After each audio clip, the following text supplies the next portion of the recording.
This channel is proudly partnered with the What the Funk shop. Please check out their store for all sorts of products. They have miniatures, dice, Game Master screens, home decorations, and many other things. You will find the link in the description and in the pinned comment, and make sure that you use my code for a special discount. This channel is proudly sponsored by Dead Studios, the publishers and developers of Dames of Asstoria, a tabletop RPG where you play as monster girls, experiencing high adventure in a world that doesn't fully accept them. They have recently released the Whispers of Copperridge adventure module. You will find the links in the description and in the pinned comment. Hi! Welcome to this part of my review featuring Maids of Gomorrah IV. If you haven't seen the other parts of my review, featuring this anime-style tabletop RPG, where a dominatrix and her team of slaves travel across the galaxy in search of pleasure and glory, please check out the playlist in the description below. This time we are going to talk about the dominatrix and favor. And to help us illustrate this subject, we have S-Death, from the anime and manga Akame ga Kill. The art is by Guy Noob. When it comes to the dominatrix, at full capacity, the ship known as the Bliss Thorn carries the Mistress Captain and 12 dominatrix officers, as well as over 50 slaves. Each dominatrix commands between 3 to 6 slaves at a time. This is referred to as the couple of slaves. It's completely normal for slaves to be reassigned between couples on different days, so different scenarios might feature different dominatrices, some slaves being replaced by others, etc. Now listen to this. The captain or any of her dominatrices can whip a slave to improve their performance, to reward them. When they do so, the slave gets a +1 to the die roll for a skill check in exchange for taking 1d6 stress.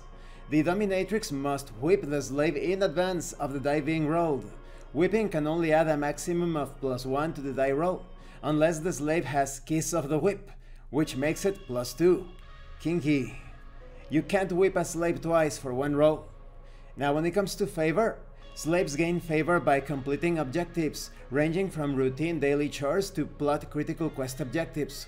For example, if you successfully complete a routine chore, you obtain +1d6 favor. But if you complete a side quest, you obtain +3d6 favor.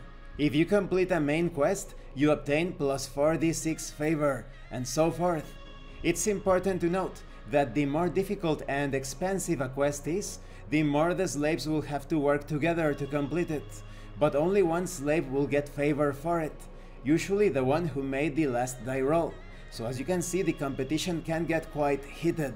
Slaves can have a favor bonus from slave powers, or the optional body trait rules. They add their favor bonus every time they gain favor. You can also gain favor in an emergency by decreasing an attribute. When you do this, the favor gained is equal to 10 times the attribute's new value.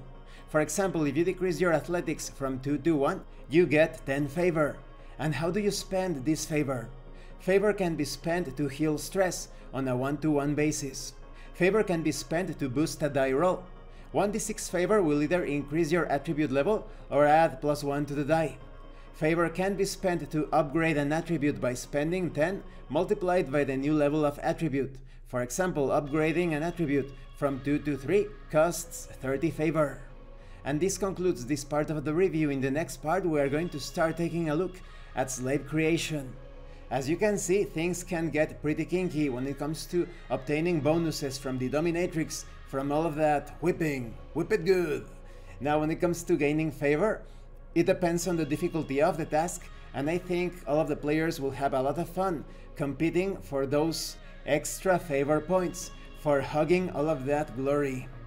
Thank you for watching this part of the review. Don't forget to leave a like, a comment, and subscribe. And thank you so much to those of you that are going the extra mile to support the channel. If anyone else wishes to further support the channel, consider joining as a member or using the super thanks button. You can also check out the pinned comment below. This has been Abraham L. Jaguar, a professional game master. I am currently unavailable for professional sessions, but I will put my contact information in the description and in the pinned comment for when I am available again. And remember, master roleplay and you will master the game. Once again, thank you and see you later.